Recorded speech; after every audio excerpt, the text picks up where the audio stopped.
سے تم نے عہد کیا ہے یوم الرس میں کہ تم ایک ہی مالک کو اپنا رب مانو گے، اس کے ذات اور صفات میں کسی اور کو شریک و صحیح نہ ٹھہراؤ گے، اسی کے سامنے جھکے گے، اسی کو آواز دو گے، اسی کے بندے بن کر زندگی گزارو گے اور اسی کی کتاب کو، اس کے رسولوں کو مانو گے۔ جتنے تم نے عہد و پیمان دیے ہیں، وَأَوْفُوا بِعَهْدِ اللَّهِ، اللہ سے تم نے ایمان کے بعد عہد کیا ہے کہ تم اس کے بندے ہو، فرمایا اس کو وفا کرنا۔ اذا عاہدتم، جب تم اس سے عہد کر چکے ہو،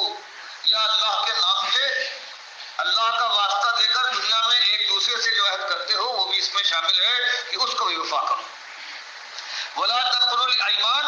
اور جب قسم کھا لو کسی بات کی تاکید کر دو، بعد توکیدہا، اور اس کو تاکید کرنے کے بعد، اس کو مضبوط کرنے کے بعد تم اس کو نہ توڑو، ولا تنقضوا، اس کو نہ توڑنا۔ وقد جعلتم،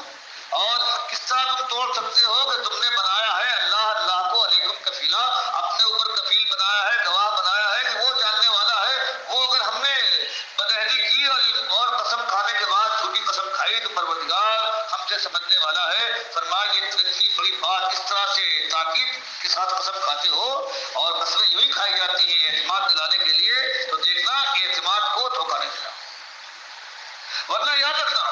یہ نہ سمجھو کہ تم اس کو فریب دے دو گے، گویا تم نے سب کو فریب دے دیا۔ مالک تمہارے اس فریب میں نہیں آ سکتا، ان اللہ یعلم ما تفعلون، کیونکہ وہ ایسی ذات ہے کہ تمہارے ایک ایک فعل سے واقف ہے، وہ جانتی ہے کہ تم نے کیا کیا ہے، کس ارادے سے کیا ہے، اس لیے وہ تم سے سلٹ لے گا اور سمجھ لے گا۔ ایسا نہ ہو جائے کہ کئی معاملہ زندگی بھر تو تم ایک کام کرتے رہے، تقویٰ بھی ہے، ایمان بھی ہے، سارے کام ہو رہے ہیں، لیکن کسی وقت ایسا ہو جائے کہ یکایک کہیں تمہارے جذبات میں کوئی ہیجان پیدا ہو، تمہارے نفس پر چوٹ لگے، تمہارا پندار کہیں زخمی ہو جائے، اور اس کے بعد پھر تم اس کے بندے بن کر اپنی ساری چیزوں کو بھول جاؤ کہ ایمان کیا ہوتا ہے اور اللہ کے تقویٰ کیا ہوتا ہے۔ فرمایا ولا تکونوا، دیکھنا نہ ہو جانا کلتی، اس عورت کی طرح سے کہ نبذت غزلہا، کہ اس نے سوت کاٹا ہے، کپاس لینے کے بعد اس نے سوت کاٹا، اور اس کے بعد من بعد قوت انکاسا، کہ اس نے پوری طرح سے سوت کا کاٹنے کے بعد دورہ بنا لیا، سب کچھ اس کا موجود ہو گیا، اور اس کے بعد ایک چیز جو چاہتی تھی وہ بن جانے کے بعد پھر اس نے اس کو ٹکڑے کر دیا، جیسے پہلے ہوئی تھی ویسے لوٹ گئی۔ فرمایا یہ ہر وقت احتیاط ہو، یہ کوئی تم سے معاہدہ کیا گیا ہے، تم سے بات کہی گئی ہے، تم کو حکم دیا گیا ہے، تو ایک دن ایک صبح اور ایک شام کے لیے نہیں ہے، یہ تمہاری زندگی کا برابر کا سودا ہے۔ آخری سانس کی آخری رچکی تک تم کو اہتمام کو یہ کرنا پڑے گا، دل کی آخری دھڑکن تک، نفس کی آخری جنبش تک، جب تک تمہارا چہرہ گملا نہ جائے، تمہاری آنکھیں بتھا کر چڑھ نہ جائے، تمہارے ہاتھ نہ ڈھلک جائے، اس وقت تک سانس بند نہ ہو جائے، اس وقت تک کے لیے یہ بات ہے۔ کہیں ایسا نہ ہو کہ سب کچھ کرنے کے بعد، جیسے عبداللہ ابن مسعود رضی اللہ تعالیٰ عنہ کی روایت آتی ہے کہ ایک وقت آتا ہے کہ ایک انسان ہے کہ نیک عمل کرتا جا رہا ہے، یہ تاریخ پھر وہ بدلتا ہے اور جہنمیوں کے اعمال کرنے لگتا ہے، اور اس کے بعد جہنم میں جھونک دیا جاتا ہے۔ فرمایا کہیں یہ نہ ہو جائے۔ اور تتخذون ایمانکم دخلا بینکم ان تکونوا امۃ ہی اربا من امہ، کہ تم میں بعض ایسے ہیں کہ بنا لیتے ہیں اپنی قسموں کو فریب کاری کے ساتھ دخیل، بینکم اپنے درمیان، ان تکونوا اس لیے تاکہ ہو جائے امتن ایک گروہ ہے، یہ اربا زیادہ فائدے میں رہے من امہ کی دوسرے گروہ سے، یعنی جھوٹی قسمیں کھا کر اپنے فائدے، اپنی قوم کے فائدے کے لیے بعض گروہ اللہ کو گواہ کرتے ہیں اور قسموں کے ذریعے سے دنیا میں فریب دیتے ہیں۔ فرمایا کہ ایسا نہ ہونا پائے، نہیں ہونے پائے۔ یہ قسمیں ہیں، یہ بھی اللہ کی آزمائش ہے۔ اگر تم نے اللہ کو گواہ کیا ہے تو اس کے بعد پھر اپنی بات کی پچ کرو اور اپنی جان دے دو گے، لیکن تم اس قسم کی خلاف ورزی نہیں کرو گے۔ انما یبلوکم اللہ بھی،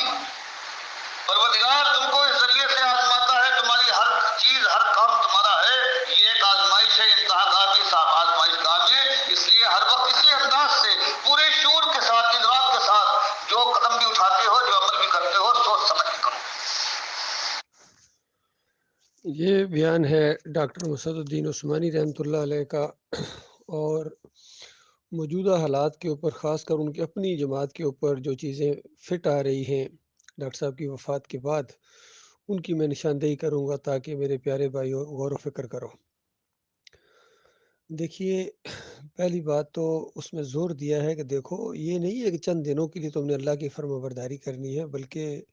آخری سانس تک جب تک سانس نہ اکھڑے تم نے اللہ کا بندہ بنے رہنا ہے اور اس معاملے میں کمزوری نہیں دکھانا ہے۔ پھر مثال کے ذریعے سمجھایا گیا تمہاری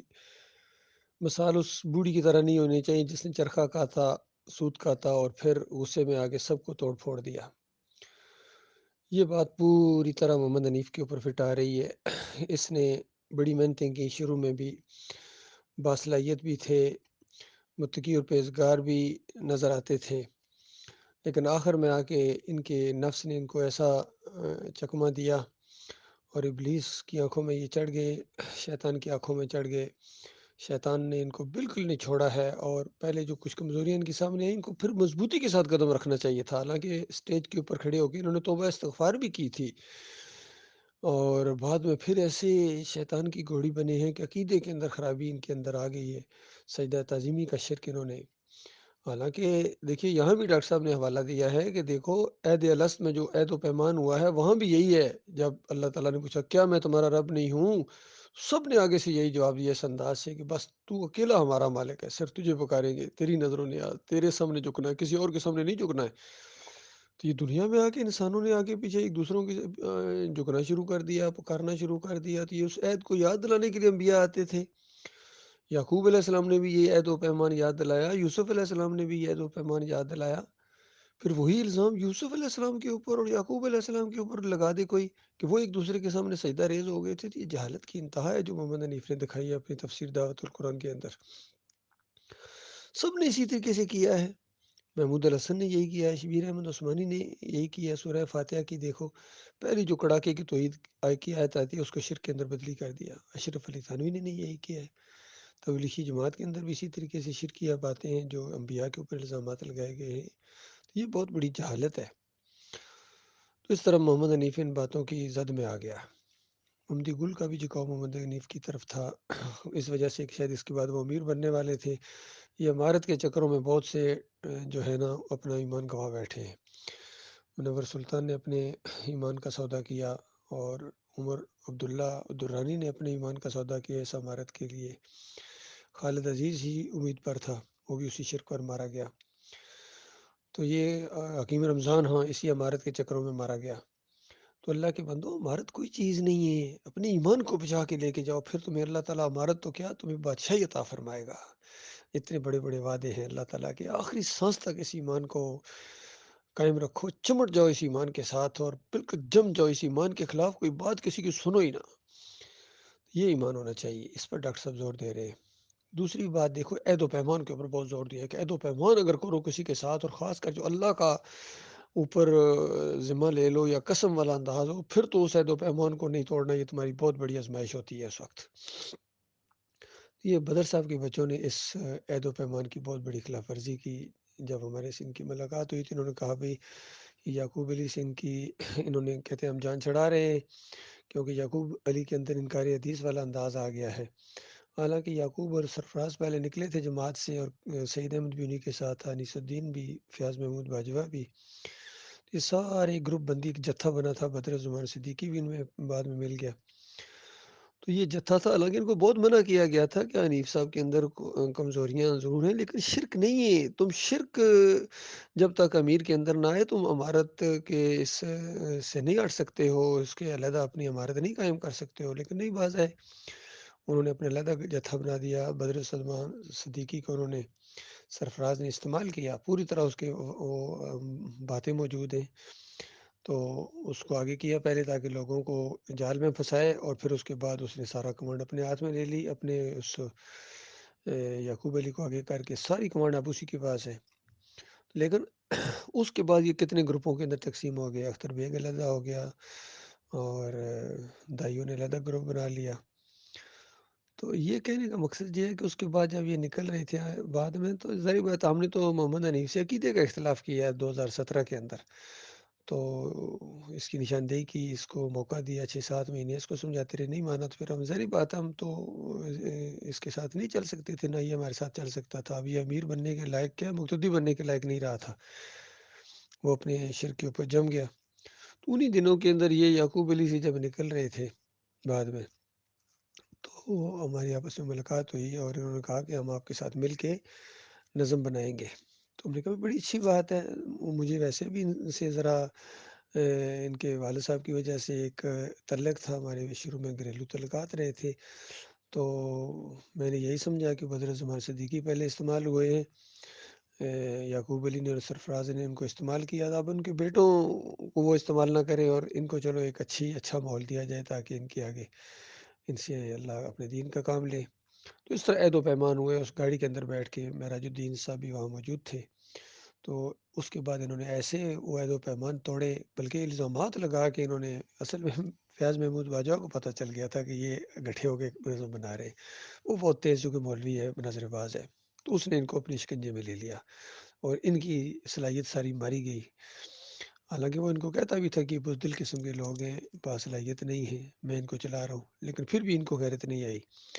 بہرحال کہنے کا مقصد یہ ہے کہ یہ دیکھو عہد و پیمان توڑنا بہت بڑی یہ بدقسمتی ہوتی ہے اور بہت بڑی یہ گناہگاری ہوتی ہے، تو یہ انہوں نے عہد و پیمان توڑے ہیں۔ پھر اس راستے سے آسا یہ ہٹے ہیں، ڈاکٹر صاحب کی یہ دعوت جس انداز سے سامنے آئی تھی، یہ سارے ہٹے ہیں، اس کو ٹیڑھا کرنے کی کوشش کی ان تینوں گروپوں نے، چاہے یہ فیاض محمود باجوہ کا گروپ ہو، یعقوب علی کا ہو، دائیوں کا ہو، اختر بیگ کا، اور یہ محمد حنیف کا گروپ رفایام والا، اور کیا نام ہے لانڈی والا جو انیس الدین اور سعید احمد کا گروپ ہے، یہ تو خیر شرک کے اندر مبتلا ہو گئے، ان کے تو عقیدے کے اندر خرابی آ گئی، مرتد ہو گئی ہے۔ اللہ تعالیٰ اس بربادی سے اپنی پناہ میں رکھے۔